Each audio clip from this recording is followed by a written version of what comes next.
I woke up earlier than usual that morning. The light from the blinds stretched across the floor, slicing the room into pieces of gold and shadow. I glanced at the clock, 7:42. For a second I wondered why I'd even bothered setting the alarm. Then I remembered.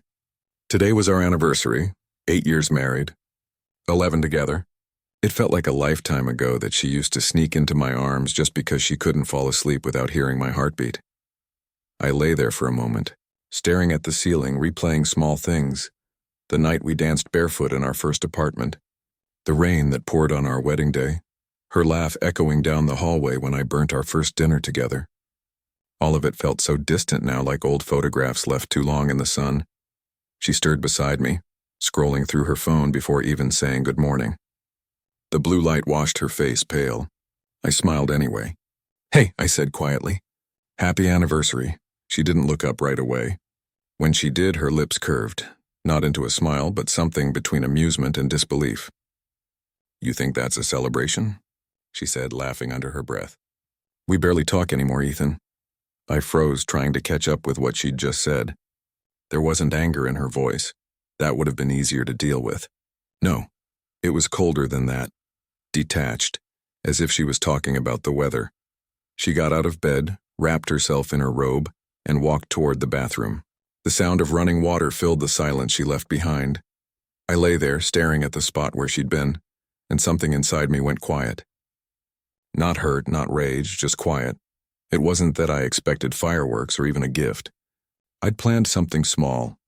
Dinner reservations, her favorite wine, that Italian place near the river where we used to go before life got heavy. I wanted to remind us that we still existed beneath all the exhaustion and distance. But maybe she didn't want reminding. When she came back into the room, she was scrolling again, towel around her hair. "What are you looking at?" I asked, trying to sound casual. "Just work messages," she said. "Why?" "No reason." She sighed. That long, tired sigh that says I don't have the energy for this. "Ethan, don't make this into a thing. You're always looking for some meaning where there isn't any." I bit my tongue, because she wasn't wrong. I had been searching, for signs, for softness, for anything that felt like the woman I married. But each time I ended up feeling foolish, like chasing warmth in a house that had gone cold. We both got ready for work in silence. The kind that hums in the background like static. When she left, she didn't say goodbye. Just a quick "see you later," half whispered while putting on her shoes.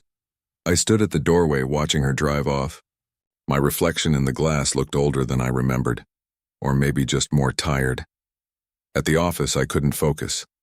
Every spreadsheet blurred into meaningless columns of numbers. The only thing replaying in my head was her laugh, the way she said, "You think that's a celebration?"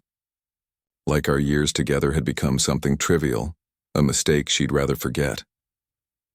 Around lunch, I texted her. "I booked that place you like." 7 p.m., same table by the window. No reply. By 5, I told myself she was just busy.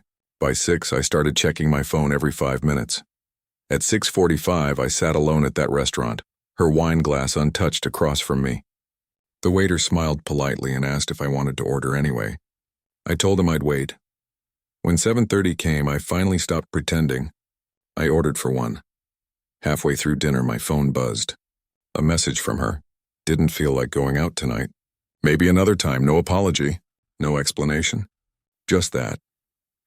I stared at those words for a long time, the same way you stare at something fragile right before it breaks. That's when it hit me. Maybe she hadn't forgotten our anniversary. Maybe she just didn't care to remember. And somewhere between the half-empty plate and the quiet music, something in me began to shift. I drove home without music. The city lights stretched across the windshield, each one a small reminder of how alive everything else seemed while I was quietly falling apart. I'd always imagined that when a relationship ended it would be loud, shouting, doors slamming, tears. But this was just silence, slowly swallowing everything we used to be. When I walked through the door, the house smelled faintly of her perfume. She was curled up on the couch, watching something on her tablet, a bowl of popcorn between her knees. She looked up briefly. "You ate?" "Yeah," I said. "Good." She went back to her screen as if that one-word exchange fulfilled whatever obligation she had left to care. I stood there for a few seconds, waiting for something, a question, a flicker of guilt, anything.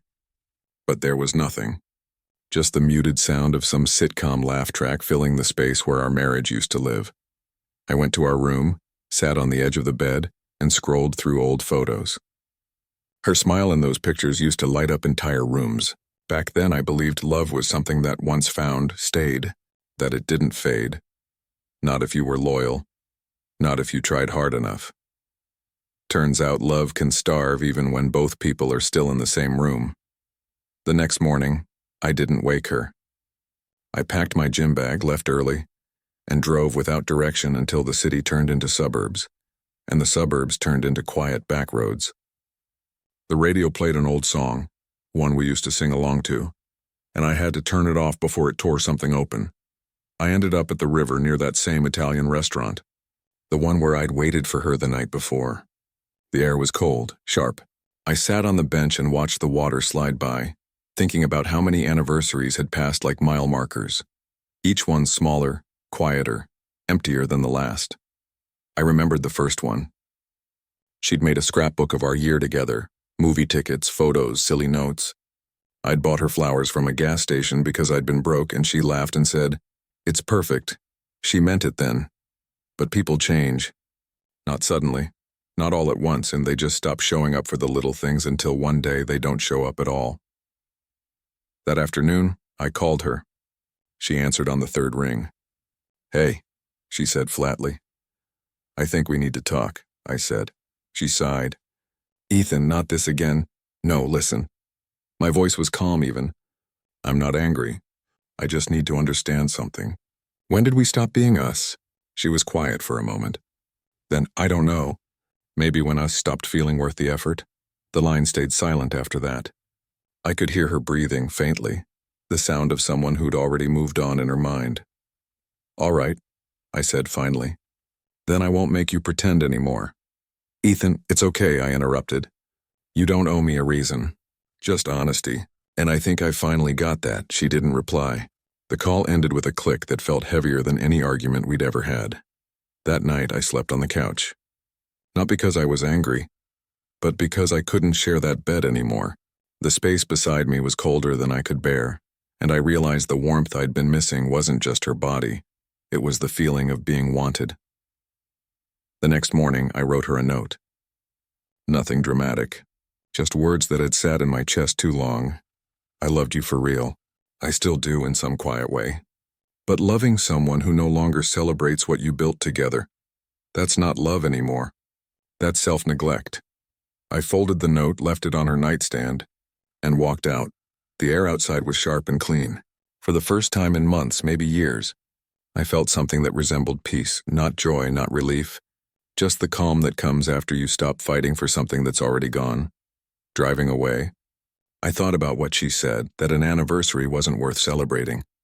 Maybe she was right. Maybe it wasn't a celebration anymore. But it was still a date worth remembering. The day I finally realized that silence can be louder than goodbye.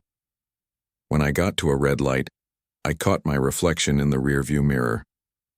I didn't look broken, just lighter.